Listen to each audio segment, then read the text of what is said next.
Hey mon ami, j'espère que tu vas bien. Alors, il y a une personne sur deux qui va regarder cette vidéo qui est un gros fragile mentalement. Est-ce que tu en fais partie? Bah tu vas le découvrir dans quelques minutes. D'accord? Si c'est pas fait, je t'invite déjà à t'abonner à la chaîne pour faire partie de la vraie communauté. Ici on parle de tout, il n'y a pas de tabou et on parle des problèmes des jeunes, des adultes et évidemment on trouve des solutions ensemble. Ok? Je te souhaite une bonne vidéo.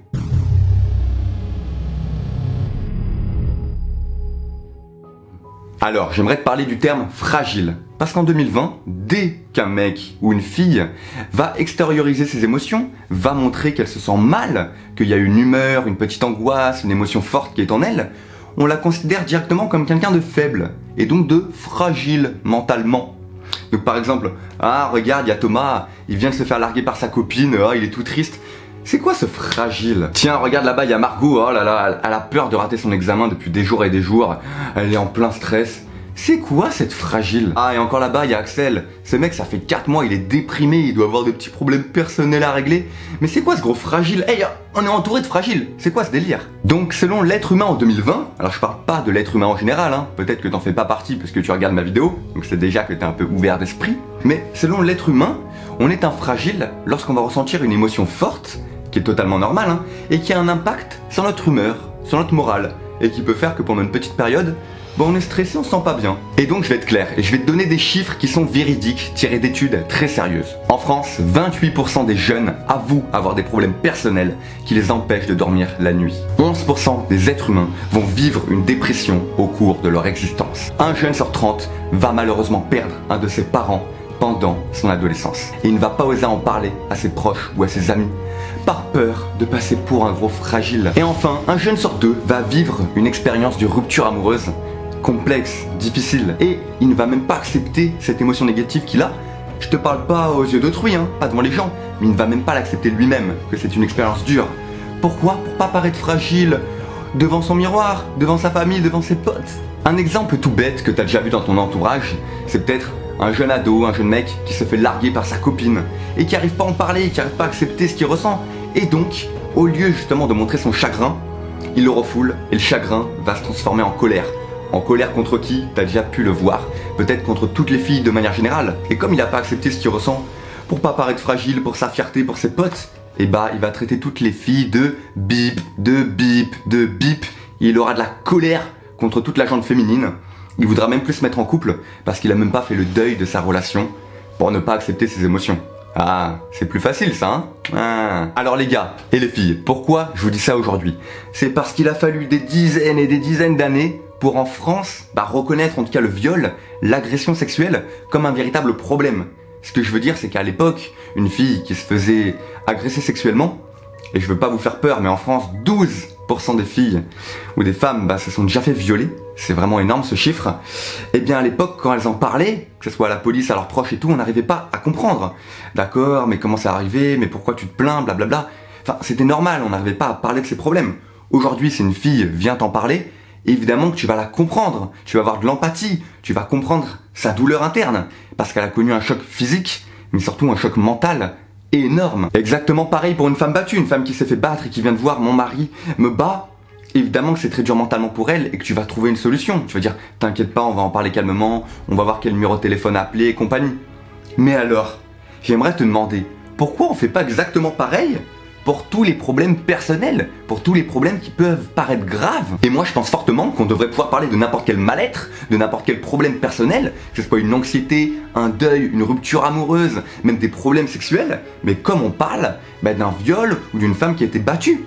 Parce que c'est un mal-être comme un autre, c'est un problème mental qui va te prendre la tête et le garder pour soi, mais c'est la chose la plus nulle à faire. On dirait que c'est devenu tabou en France, comme de parler de l'argent, de parler de notre mal-être, de parler de quelque chose qui est la base de l'homme, de ressentir une émotion. On dirait qu'on doit fermer notre bouche, sinon on passe pour des fragiles. Mais est-ce que tu es d'accord avec ça? Je te dis ça parce que j'ai fait cette erreur pendant des années et j'ai pris très très cher au niveau mental, physique et refoulement. Et j'aimerais te dire une phrase que j'aimerais bien que tu retiennes. C'est beaucoup plus simple de faire semblant, de porter un masque et de faire croire que tout va bien, que d'avouer que tout va mal. Ok? Je te la répète cette phrase. C'est beaucoup plus simple de faire semblant que tout va bien que d'admettre que ça fait mal. Et pour moi, c'est ça les vrais fragiles.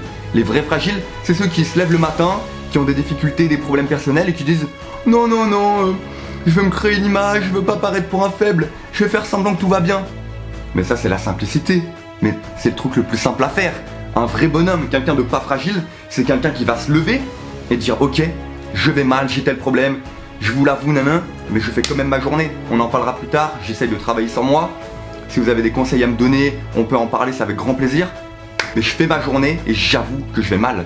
J'avoue que je ressens des choses négatives, et c'est pas grave, parce qu'elles sont temporaires. Et je vais te raconter une petite anecdote qui s'est passée il y a quelques jours au boulot et qui m'a vraiment donné envie de tourner cette vidéo. Donc tu vois, t'arrives au boulot, comme chaque matin, les collègues te disent « Salut, ça va ?» Et ce « Salut, ça va ?» un peu hypocrite, où la personne s'en fiche totalement de la réponse, parce qu'en France, on s'en fiche de savoir comment l'autre va mentalement. Les Américains, ils sont un peu plus ouverts, mais en France, on s'en bat les royalement. Et là, un de mes collègues, qui a mon âge, qui a environ 25 ans, va voir donc la responsable. Elle lui demande alors « Salut, ça va ?» Et là, il dit « Non, pas trop, et toi ?» Et là, elle lui répond, alors on n'est pas étonné, « Ah, d'accord, bah ouais, moi ça va très bien, sinon bonne journée. » Alors le mec, il aurait pu avoir une tumeur, il aurait pu avoir un rein en moins, il aurait pu perdre son père la veille et tout. La fille s'en fiche royalement. Et je vais pas la critiquer, hein, c'est normal, en France on est comme ça. Le travail, le salut ça va, c'est un bonjour d'hypocrite, et on s'en fout de parler des problèmes personnels des gens. On s'en fiche qu'à notre table, qu'à notre bureau, il y a un mec qui a perdu son père, l'autre qui a des problèmes sexuels, l'autre, ça se trouve, il a la boule au ventre, il déteste son travail, il déteste ses collègues, son patron. On s'en fiche. On est là, on parle évidemment du dernier match de foot, des problèmes de l'entreprise, nanana, mais on s'en fiche de savoir ce qu'il y a dans la tête des gens. Et ça, excuse-moi, c'est pitoyable, et je pense que t'es d'accord avec moi. Et pour moi, je vais te montrer un exemple de comment justement une journée de travail pourrait se dérouler et comment tu pourrais être cash avec tes collègues. Ça pourrait très bien être comme ça. Tu rentres au boulot, hey, salut Grégoire, ça va? Grégoire il répond « Ah non, pas trop Joseph, bah je t'avoue que là, ma copine m'a largué il y a quelques jours, et comme en plus j'ai perdu ma tante à qui je tenais fortement il y a 2 mois, bah je dors pas très bien la nuit là, je suis un peu éclaté. » Et moi ou quelqu'un d'autre, on pourrait lui répondre « Ah bah y a pas de problème mec, t'inquiète, on en parle à la pause déjeuner, j'ai peut-être quelques conseils à te donner, t'inquiète pas, on va en parler, allez accroche-toi. Et d'ailleurs moi j'ai quelques conseils à te demander, j'ai des problèmes sexuels depuis 3-4 semaines, oh j'arrive pas à les régler, et les forums c'est vraiment pourri. Tu pourrais me donner quelques conseils tout à l'heure? » Et le mec répond bah ah t'es adorable Joe, vas-y on en parle tout à l'heure, carrément j'ai des conseils à te donner, je connais ça. Allez à tout à l'heure. Est-ce que la vie elle serait pas 10 fois plus simple? Est-ce que voilà, partager ça serait pas super cool?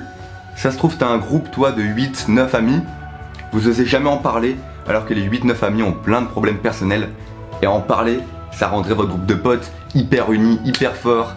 Et voilà, réfléchis, est-ce que ça serait pas 10 fois plus simple? Que tout le monde, tous les jeunes en tout cas, et les adultes s'ils veulent, bah vraiment, on incorpore, on met cette mentalité en place, on l'applique dans notre vie. Et donc, s'il te plaît, toi qui as regardé cette vidéo jusqu'au bout, ne deviens pas comme 90% des personnes qui veulent être dans le paraître, ne pas montrer leurs émotions. D'accord? T'en as qui montrent justement une vie sur les réseaux sociaux, Instagram, Snapchat, tout le contraire de ce qu'ils ressentent réellement au fond d'eux, tellement ils ont peur d'admettre leurs émotions. N'oublie pas que un fragile, quelqu'un de fragile, c'est quelqu'un qui va faire semblant et ne jamais accepter ce qu'il ressent réellement. Un vrai bonhomme, une vraie fille, c'est quelqu'un qui va admettre qu'il peut aller mal de temps en temps, qu'il est en train de vivre quelque chose de dur, mais qui malgré ça, il ose en parler, il ose s'accrocher, il ose aller vers les gens. Ça, c'est rien de plus beau, et je pense que tu es d'accord avec moi. Donc n'oublie pas la vraie définition d'un fragile, et à mon avis, t'es loin d'en être un. Et je te dis quelque chose, si tu commences à appliquer cette mentalité dans ta vie, que tu acceptes tes émotions, que tu oses en parler, que tu arrêtes de faire semblant, tu vas avoir plus d'énergie, tu vas te sentir mieux, tu vas te sentir moins hypocrite, et franchement, tu auras beaucoup plus confiance en toi, tu vas te sentir mieux. Et j'ai même pas besoin de te le prouver en fait, fais-le et tu le verras par toi-même. Et si je devais dire quelque chose, vraiment pour terminer, ne confonds pas la fragilité avec la sensibilité, qui est quelque chose de magnifique. Prends soin de toi, je te retrouve la semaine prochaine pour une nouvelle vidéo. Tu t'abonnes, tu likes si t'es d'accord avec mes propos. À très vite mon gars.